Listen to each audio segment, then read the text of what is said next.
સ્વાગત છે વિદ્યાર્થી મિત્રો આજના નવા વિડીયોમાં સરળ સંસ્કૃત સાથે જોડાયેલા રહેજો। ધોરણ 10 બોર્ડ સંસ્કૃતમાં પૂછાતા અર્થ વિસ્તાર માટે મોસ્ટ આઈએમપી કેટલાક શ્લોક વિડીયો નંબર 2 જોઈએ। કેટલાક એવા શ્લોકો છે જે અર્થ વિસ્તાર માટે મોસ્ટ આઈએમપી છે।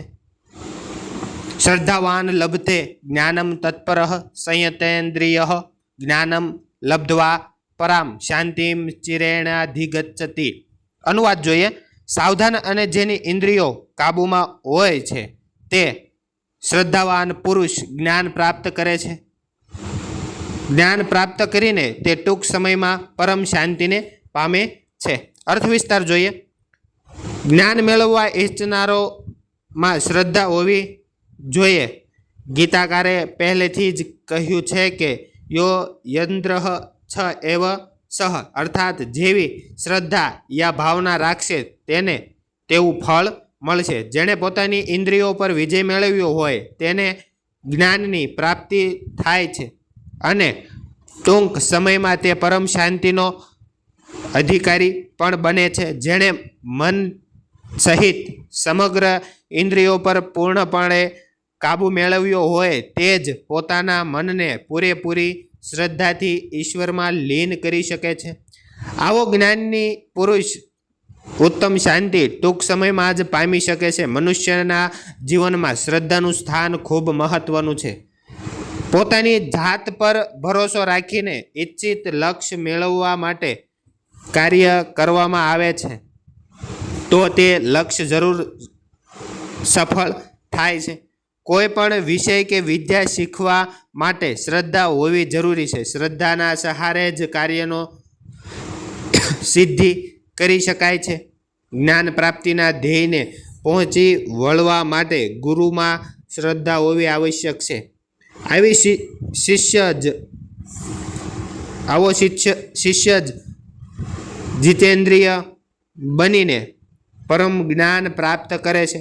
આમ શ્રદ્ધાવાન મનુષ્ય જ જ્ઞાન પ્રાપ્ત કરીને પરમ શાંતિને અધિકારી બને છે। જોઈએ હવે બીજા નંબરનો શ્લોક। ચતુર્વિદ્યા ભજન્તે મામ મા જનાઃ સુકૃતિનો અર્જુન આરતી જિજ્ઞાસુ યથાર્થી જ્ઞાની ચ ભરત વર્ષભ। અનુવાદ જોઈએ। એ ભરત વંશના શ્રેષ્ઠ અર્જુન, પીડાયેલો જિજ્ઞાસુ, સંસારના પદાર્થોને મેળવવાની ઈચ્છાવાળો અને જ્ઞાની એમ 4 પ્રકારના પુણ્યશાળી લોકો મને ભજે છે। અર્થ વિસ્તાર જોઈએ। અલગ અલગ ભાગ પાડી દેવાના છે। આર્ત, જિજ્ઞાસુ, યથાર્થી, જ્ઞાની, એવી રીતે। પહેલા નંબરનું જોઈએ। પ્રસ્તુત શ્લોકમાં ભગવાન કૃષ્ણ અર્જુનને કહે છે કે 4 પ્રકારના સદાચારી લોકો મને ભજે છે। પહેલા નંબરનો આર્ત।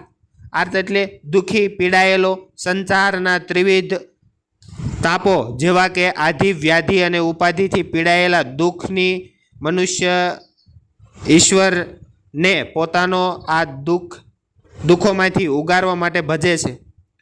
કોઈ કારણથી દુઃખ આવી પડેલો તે ભગવાનના શરણે જાય છે અને પોતાના દુઃખના નિરાકરણ માટે વિનવે છે। આવો ભક્ત આર્ત ભક્ત છે। બીજા નંબરનું આવે છે જિજ્ઞાસુ। ઈશ્વરના સ્વરૂપને જાણવાની ઈચ્છાવાળો જિજ્ઞાસુ ભક્ત છે જેને અન્ય કોઈ સાંસારિક પદાર્થને મેળવવાની કામના નથી હોતી પરંતુ માત્ર ને માત્ર ઈશ્વરને જાણવા સમજવા જ રસ હોય છે। તેથી આવા ભક્તને જિજ્ઞાસુ કહેવામાં આવ્યા છે। ત્રીજા નંબરનો છે યથાર્થી। સંસારના પદાર્થોને યથાર્થ ધન, પદ, સંતાન વગેરે સાંસારિક પદાર્થોની પ્રાપ્તિ કરવાની કામનાથી ભગવાનની ભક્તિ કરનાર યથાર્થી ભક્ત છે। પોતાના જીવનને સુખ, સંપન્ન અને ધન ધાન્યોથી સમૃદ્ધ બનાવવા માટે પણ આવા લોકો ઈશ્વરને ભજે છે। તેઓને મન ભૌતિક સાધન સામગ્રીનો સુખી જ મહત્વનો હોય છે। આ સિવાય અન્ય મેળવવાની ઈચ્છાવાળો હોતી નથી। ચોથા નંબરનું છે જ્ઞાની। જેને સંસારની અનિત્યતા, આત્માની અમરતા તથા ઈશ્વરના સ્વરૂપનું જ્ઞાન થઈ ગયું છે તે જ્ઞાની ભક્ત છે. જ્ઞાન સંપન્ન વિદ્વાનને ઈશ્વર ભક્તિમાં જ સર્વ સુખનો અનુભવ થાય છે. આથી તે ઈશ્વર ભક્તિને જ પોતાના સર્વ જન્મોનું શ્રેષ્ઠ લક્ષ્ય માને છે અને તેમાં જ રમમાણ રહે છે. આમ વિવિધ પ્રકારના ભક્તો ભગવાનને પોતાની વિવિધ આશાઓ સંતોષવા માટે ભજે છે. જોઈએ પછીનો શ્લોક. જાતસ્ય હિ ધ્રુવમ મૃત્યુ ધ્રુવમ જન્મ મૃતસ્ય છ તસ્માદ પરિહાર્યતે ન ત્વમ શોષિતુમ અર્હસી. અનુવાદ જોઈએ. જન્મેલાનું ખરેખર મરણ નિશ્ચિત છે અને મૃત્યુ પામેલાનો જન્મ નિશ્ચિત છે. તેથી ટાળી ન શકાય તેવી બાબતમાં તારે અર્જુન શોક ન કરવો જોઈએ. અર્થ વિસ્તાર. અર્જુન કુરુક્ષેત્રના યુદ્ધમાં પોતાની સામે ભીષ્મ પિતામહ, દ્રોણાચાર્ય વગેરે જેવા ગુરુજનોને તેમજ અનેક સ્નેહીજનોને જોઈને યુદ્ધ ન કરવાની ઈચ્છા પ્રગટ કરે છે. તે વખતે ભગવાન શ્રી કૃષ્ણ તેને શરીરની નશ્વરતા અને આત્માની અમરતા વિશે ઉપદેશ આપતા કહે છે કે જે જન્મે છે તેનું મૃત્યુ થાય જ છે તથા મૃત્યુ પામેલાનો ફરીથી જન્મ પણ થાય છે. તેથી તારે આ ટાળી ન શકાય તેવી બાબતમાં શોક કરવો જોઈએ નહીં. તું ફળની પરવા કર્યા વિના કાર્ય કરતો રહે. જો પ્રત્યેક માણસ પોતાના કર્મમાં લાગેલો રહે તો સંસારમાં સર્વત્ર સુખ પ્રસરી જાય. ગીતાકારે પ્રસ્તુત શ્લોકમાં અર્જુનને આત્માની અમરતાની સાથે દેહની નિશ્વરતાનું ભાન કરાવી કર્મ કરવાનો ઉપદેશ આપ્યો છે. જોઈએ પછીનો શ્લોક. શિક્ષાક્ષયમ ગચ્છતિ કાલ પર્યપાત સુબદ્ધ મુલાહા નિપતંતી પાદપાહ જલસ્થાન ગતમ સ શુષ્યતિ ઉત્તમ ચ દત્તમ ચ તથેવ તિષ્ઠતિ. જોઈએ અનુવાદ. વખત વીતતા કેળવણી નાશ પામે છે. ખૂબ મજબૂત મૂળવાળા વૃક્ષો પડી જાય છે. જળાશયમાં રહેલું પાણી સુકાઈ જાય છે પરંતુ હોમેલું અને આપેલું એમનું એમ જ રહે છે. અર્થ વિસ્તાર. અહીં મહાકવિ ભાસે દાન અને યજ્ઞનો મહિમા સમજાવ્યો છે. ભાસ રસિત કર્ણભારમ એકાંકી દાનવીર કર્ણની કથા પર આધારિત છે. કર્ણ સૂર્યનો પુત્ર અને પરશુરામનો શિષ્ય હતો. તે મહાન ધનુર્ધર હોવાથી સાથે સાથે દાનવીર પણ હતો. સૂર્યોદય સમયે જે કોઈ પણ વ્યક્તિ તેની પાસે જે કાંઈ પણ યાચના કરતો તેને તે આપવું એવો તેનો નિયમ હતો. આવા કર્ણનો પોતાના જીવનની રક્ષારૂપ કવચ અને કુંડળ જન્મજાત મળ્યા હતા. જો તેના કવચ કુંડળ લઈ લેવામાં આવે તો તેને પરાજિત કરવાનું સહેલું થઈ જાય. ઇન્દ્ર પોતાના પુત્ર અર્જુનનો વિજય થાય તેમ ઈચ્છતો હતો. આથી તે બ્રાહ્મણ વેશે કર્ણની પાસે આવ્યો અને કર્ણના કવચ કુંડળની યાચના કરી. કર્ણ પ્રસન્ન ભાવે ઇન્દ્રને પોતાના કવચ કુંડળ શરીર ઉપરથી ઉતારીને આપી દે છે. તે વખતે કર્ણને તે ન આપવાનું કહેનાર મિત્ર અને સારથી એવા શલ્યરાજે ને કર્ણ ઉપરયુક્ત વચનો કહે છે. મનુષ્ય જે સત્કાર્યો કર્યા છે તથા અન્ય જરૂરિયાતમંદ લોકોને દાન આપીને તેમની મદદ કરી હોય તે ક્યારેય મિથ્યા થતું નથી અથવા તો ફોગટ જતું નથી. તે હંમેશા ચિરંજીવી રહે છે. સાચો વીર અને સજ્જન તો એ જ છે કે જે પોતાની પાસે રહેલી વસ્તુઓનું ઉદારતાથી દાન કરી શકે છે. સ્વાધ્યાય કરવામાં ન આવતા જ્ઞાન કે વિદ્યા નાશ પામે છે. વાવાઝોડા કે વરસાદને કારણે મજબૂત મૂળવાળા વૃક્ષો પડી જાય છે. અતિશય ગરમીથી જળાશયોના જળ સુકાઈ જાય છે. જ્યારે યજ્ઞમાં હોમેલું હવિષ્યાંત અને દાનમાં આપેલું આ બંને તેમના તેમજ સ્થિર રહે છે. સૂર્ય, ચંદ્ર, હિમાલય અને સાગરની માફક દાનેશ્વર વ્યક્તિનો યશ કાયમ રહે છે. દાનવીરનું સ્થાન મેઘની માફક ઊંચું હોય છે અને સંગ્રહ કરનારનું સ્થાન સાગરની માફક નીચું હોય છે.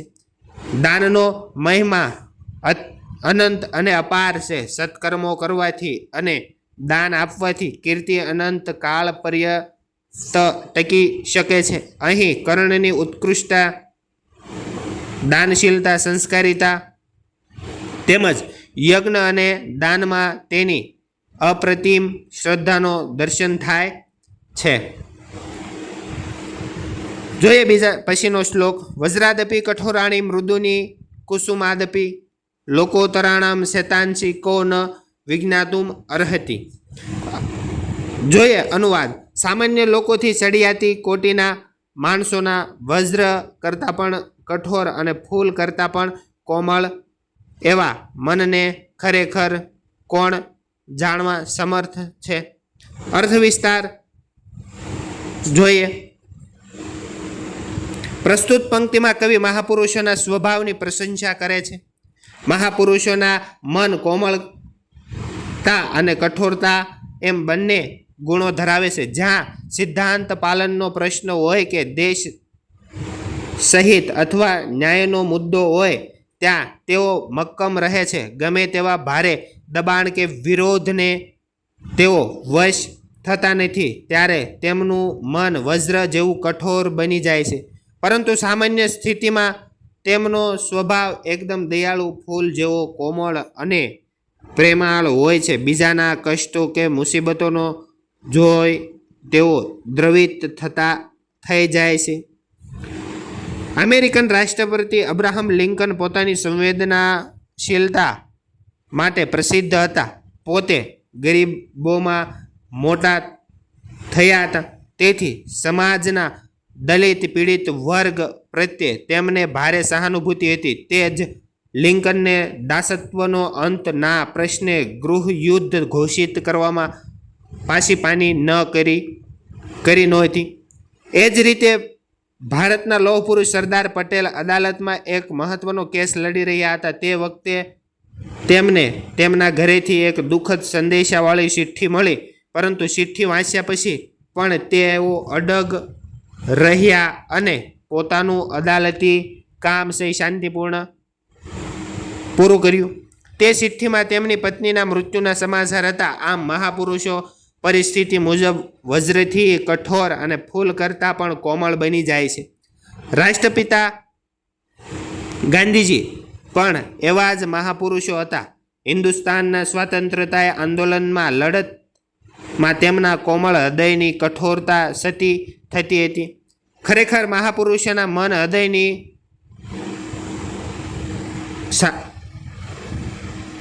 આ અસાધારણ વિશેષતા ભગવાન બુદ્ધ, મહાવીર સ્વામી, ઈસુ ખ્રિસ્ત, લાલ બહાદુર શાસ્ત્રી વગેરેને સૌના જીવનમાં દ્રષ્ટિગોચર થયા છે. પછીનો શ્લોક જોઈએ.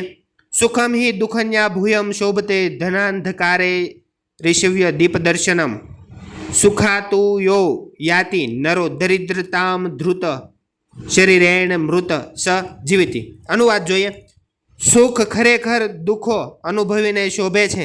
જેમ ગાઢ અંધકારમાં દીવાનું દર્શન થાય છે. સુખમાંથી જે માણસ ગરીબાઈમાં આવી પડે છે તે શરીર ધારણ કરેલો હોવા છતાં મરેલાની માફક જીવે છે. અર્થ વિસ્તાર જોઈએ. આ શ્લોકમાં કવિ કહે છે કે દુઃખ તો દુઃખો અનુભવવાથી જ શોભે છે. જેમ ઘેરા અંધકારમાં દીવો સુંદર લાગે છે તેમ દુઃખના વાતાવરણમાં એકાએક સુખની ઝાંકી થઈ જાય તો તે ખરું લાગે છે. સુખો ભોગવનાર વ્યક્તિ એકાએક દરિદ્રાવસ્થામાં આવી પડે ત્યારે તે પરિસ્થિતિ તેને માટે અત્યંત અસહ્ય થઈ જાય છે. તે શરીર ધારણ કરેલો હોય તો પણ તેનું જીવન મૃતાવસ્થા જેવું હોય છે. નિર્ધનની સમાજમાં કોઈ કિંમત હોતી નથી. જો આવી વ્યક્તિ જન્મજાત દરિદ્ર હોય તો કદાચિત તેને ખૂબ વ્યવસ્થાનો અનુભવ ન થાય. પરંતુ જે વ્યક્તિ અત્યંત સુખ સમૃદ્ધિમાં ઉછરો હોય, પોતાના